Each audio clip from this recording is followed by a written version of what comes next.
Përmbledhja e ngjarjeve kryesore të ditës në Radio 7.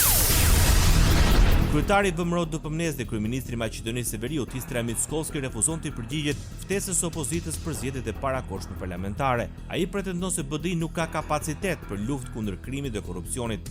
Në konferencën e 34 të forcave rinore të partisë, Mickoski deklaroi se kjo qeveri nuk ka vend për këtë BDI, kështu siç është për BDI-n e cila është jo e reformuar, BDI-n e cila kishte mundësi 23 vite të tregojë dhe të dëshmojë me çfarë kapaciteti disponon.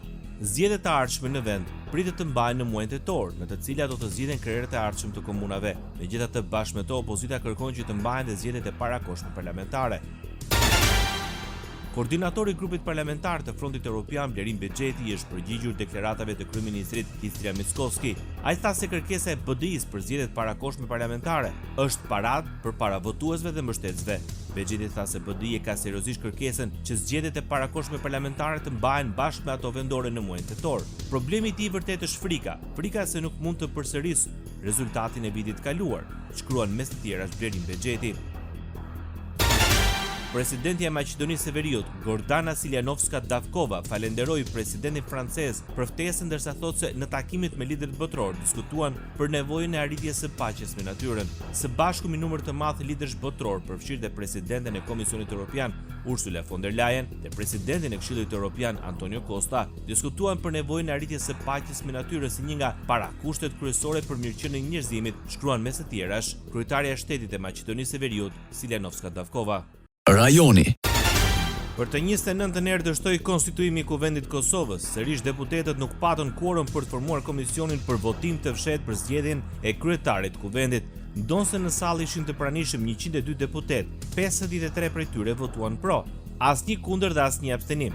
Në kushtet e mungesës së quorumit, seanca e radhës u caktua për të mërkurën në orën 11. Opozita në Kosovë vijon të adresojë dështimin e konstituimit të Kuvendit tek shumica në pushtet. Deputeti i Aleancës për Ardhmërinë e Kosovës, Time Kadriaj, tha se kjo qeveri nuk ka siguruar shumicën e thjeshtë për kalimin e kryeparlamentarit, duke bërë kështu të vështirë funksionimin e institucioneve. Ne nuk po shohim ndonjë zgjedhje, nuk po shohim që ka angazhim të kësaj qeverie për zgjidhjen e këtij gërçi politik që është formuar, nuk ka interes sepse sot në soll ishte kryeministri në natyrë, ishte ministra, do të thonë para dite janë deputet, pas dite janë kryeministra, janë ministra, janë zavens kryeministra të cilët e kanë uzurpuar edhe institucionin e Kosovës, qeverinë e Kosovës, po ashtu e kanë uzurpuar edhe Kuvendin e Kosovës, duke mos tentuar dhe duke mos i siguruar shumicën e thjeshtë për kalimin e kryeparlamentares që propozuar nga kjo qeveri. Ishte Time Kadriaj. Deputetja e Partisë Demokratike të Kosovës, Lora Çetaku, reagoi pas dështimit të seancës së Kuvendit të Kosovës, duke theksuar se 4 muaj pas zgjedhjeve vendi vazhdon të jetë pa parlament funksional dhe pa institucione që adresojnë sfidat e qytetarëve. Ajo akuzoi lëvizjen vetvendosje për barikadim kokfort dhe përpjekje për të imponuar vullnetin e saj në mungesë të shumicës, duke zëvendësuar arsyeën me inatin. Diktati nuk është dhe nuk mund të jetë instrumenti i ligjshëm i qeverisjes demokratike. Kjo mënyrë të menduarit dhe të vepruarit duhet të marrë fund dhe njëri bëjmë thirrje lëvizjes vetvendosje që të reflektojë. E drejta për të zgjedhur dhe për të pasur institucione funksionale nuk është privilegj i dhuruar, por është e drejtë e fituar me mund, djersh dhe sakrificë, apelon Lora Çetaku nga Partia Demokratike e Kosovës. Deputeti i Lidhjes Demokratike të Kosovës, Armen Zemaj, përpara fillimit të seancës Kuvendit, deklaroi se zgjidhja e ngërçit politik vjen vetëm përmes konsensusit me subjektet parlamentare që kanë vullnet dhe guxim për të krijuar institucione të reja.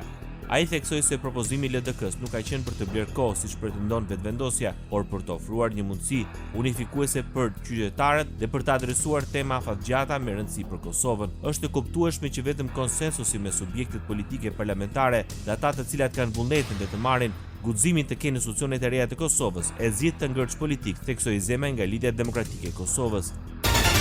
Ish deputeti i Aleancës për Ardhmërinë e Kosovës, Besnik Tahiri, shpreh shqetësimin mbi krizën e thellë politike. Sipas tij, Kosova po e humb fuqinë dhe autoritetin e saj, si brenda ashtu dhe në raport me partnerët ndërkombëtar. Përmes një postimi në rrjetet sociale, Tahiri tha se shteti është në blokadë funksionale, pa përfaqësim dhe pa vendimarrje institucionale. Kjo është një krizë e thellë politike që po e minon funksionimin demokratik dhe po e cënon besimin e qytetarëve në institucione. Kredibiliteti institucional po zbehet çdo ditë, shkruan Besnik Tahiri. Radio 7, zëri pozitiv i qytetit. Presidenti i Shqipërisë apelon për rëndësinë e ruajtjes së pavarësisë së gjyqësorit në konferencën e kryetarëve të gjykatave të larta të Europës qendrore dhe lindore, që po mbahet në Vlorë. Bajram Bega kujtoi se pavarësia nuk është privilegj apo ekskluzivitet i një posti, por themeli i demokracisë, garancia e panshmërisë së gjykimit dhe kushti domosdoshëm për një drejtësi që u shërben qytetarëve. Në Shqipëri ne kemi ndërmarrë një reformë e cila ka sjellë zhvillime pozitive të rëndësishme në sistemin e drejtësisë, si forcimi i pavarësisë dhe rritja e profesionalizmit të magjistratëve, rritja e transparencës dhe mekanizmave të rinj për të parandaluar korrupsionin dhe krimin e organizuar. Megjithatë, sfidë kryesore mbetet numri i lartë i çështjeve të mbartura, të cilat kanë shkaktuar jo vetëm vonesa në dhënien e drejtësisë, por edhe drejt për së drejti, duke rënduar mbi qytetarët tanë. Dhe kjo çështje kërkon zgjidhje urgjente dhe efikase. Personalisht, Bega i kujtoi gjyqtarëve rolin e tyre si garant të drejtësisë, duke siguruar respektimin e ligjit dhe ruajtjen e të drejtave dhe lirive themelore të qytetarëve, si dhe ndërtimin e besimit të publikut te drejtësia. Kam mbështesur dhe do të vazhdoj të mbështes reformën në drejtësi, pavarësinë e institucioneve të reja të drejtësisë dhe përpjekjet e tyre në mbrojtje të drejtave të individit dhe interesit publik, në dhënien fund të fenomenit të pandëshkueshmërisë, luftës kundër korrupsionit dhe krimit të organizuar. Mbështes rezultatet e drejtanisme të strukturës posaçme kundër korrupsionit dhe krimit të organizuar dhe gjykatës përkatëse kundër korrupsionit dhe krimit të organizuar. Këto rezultate ju kanë dhënë atyre statusin e institucioneve më të besuara, me besimin më të lartë publik në vend. U shpreh presidenti i Republikës. Në konferencën e kryetarëve të gjykatave të larta të Europës qendrore dhe lindore, kryetari i gjykatës së lartë, Sokol Sadushi, premtoi se drejtësia që duam është një drejtësi pa kompromis. Ndër të tjera, Sadushi përmendi se konferenca po zhvillohet në një kohë kur gjyqësori po përballet me sfida. Sipas tij, në gjykatën e lartë, ruajtja e qëndrueshmërisë dhe interpretimit të ligjit është një mision thelbësor për forcimin e shtetit të së drejtës, garantimin e sigurisë juridike dhe koherencën e sistemit. Ministri i Drejtësisë i Shqipërisë, Ulsi Manja, në fjalën që mbajti në konferencën e kryetarëve të gjyqtarëve, kërkoi të rikthehet besimi tek publiku për sistemin e drejtësisë. Kjo konferencë ta ministrit zhvillohet në një moment të veçantë për vendin, pasi në vitin 2027 do të mikpres Kongresin Botëror të Drejtësisë. Gjithashtu ai përmendi se Shqipëria ka ndërmarrë një investim të madh në digitalizimin e sistemit gjyqësor përmes ngritjes së sistemit të integruar të menaxhimit të çështjeve gjyqësore. Sipas tij, qeveria shqiptare siguroi dhe planifikimin e dur buxhetor afatmesë me një shumë totale për 10.75 milion euro, tha ministri i Drejtësisë Ulsi Manja. Sport.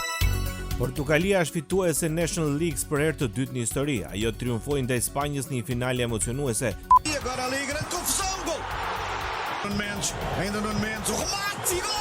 120 minutat përfunduan 2-2, ndërsa përfituesin u nevojitën penaltit. Të parët realizuan spanjollët me Zubi Medin, ndërsa u përgjigj Mendes. Luizianët nuk u dorëzuan dhe vendosën ekuilibrat me Ronaldon. Pavarësisht rasteve nuk pati gol deri në fund. Ndeshja përfundoi me penalti, nga pika e bardhë më të saktë u treguan portugezët, të cilët festuan pas një suksesi të rëndësishëm. Mes lotësh, Cristiano Ronaldo festoi me trofe në moshën 40 vjeçare. Ky ishte trofeu i tij 35 në karrierë, i treti me fanellën e përfaqësueses portugeze. Ronaldo nuk i fsheu emocionet pas suksesit në Ligën e Kombeve, i dyti për të në karrierë dhe i dyti për Portugalin. Muita alegria, em primeiro lugar por este que eu disse hoje, esta geração merecia título desta magnitude, também pelas nossas famílias. Os meus filhos vieram cá, a minha mulher, o meu irmão, os meus amigos. E ganhar por Portugal é sempre especial. Eu tenho muitos títulos a nível individual de clubes, mas não há nada melhor que ganhar por Portugal. Por isso é as lágrimas, é o dever cumprido e muita alegria.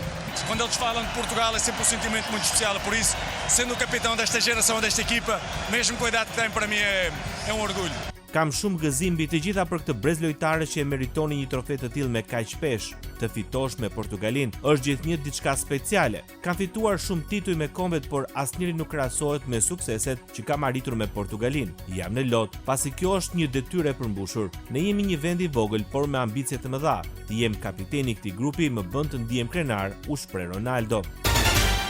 Kombëtarja shqiptare udhëtoi drejt Rigës në Letoni në kuadër të ndeshjes kualifikuese për Kupën e Botës ndaj Letonisë.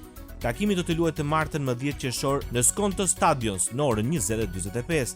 Departamenti i Komunikimit të Federatës Shqiptare të Futbollit bën me dije se me skuadrën nuk ka udhëtuar vetëm kapiteni Berat Gjimshiti, i cili nuk do të jetë në dispozicion të trajnerit Silvinho pasi ka plotësuar numrin e kartonave të verdhë. Të gjithë lojtarët e tjerë kanë udhëtuar me ekipin dhe kuqezint janë akomoduar menjëherë në hotel. Të hënën kombëtarja do të mbyll përgatitjet për ndeshjen ndaj Letonisë. Pas barazimit me Serbinë, Shqipëria luan ndeshjen e dytë të qershorit të martën ndaj Letonisë. Kuqezinët do të kërkojnë 3 pikët në Riga në sfidën e vlefshme për kualifikuesit e botërorit. Për këtë sfidë, arbitri kryesor do të jetë turku Halil Meler. Ai do të ketë ndihmën e Kerem Orsi dhe Ibrahim Warçan. Sa kaq, gjyqtari 4 do të jetë Oguzhan Çakir. Përfaqësuesja e Letonisë, kundërshtari i radhës i kuqezinëve në eliminatorit e botërorit 2026, zbriti gjithashtu në fushën e lojës natën e së shtunës. Ajo zhvilloi një ndeshje miqësore ndaj që skuadra kishte pushim në grupin K me 5 ekipe. Ajo ka luajtur në rigat e Letonisë një miqësore ndaj Azerbajxhanit, i cili drejtohet nga ish trajneri portugalisë Fernando Santos, një miqësore që është mbyllur pa gola, me pak raste mes dy ekipeve në këtë duel, por që ka shërbyer për të parë elementet e rinj që kishin ftuar të dy trajnerët në radhët e skuadrave. Trajneri italian i Letonisë, Paolo Nicolato, i dha mundësinë 3 emrave të rinj në listë që të debutonin duke parë gjendjen e tyre përpara sfidës së të martës ndaj kuqezinëve. Ndoqët edicionin informativ të lajmeve në Radio 7, zëri pozitiv i qytetit.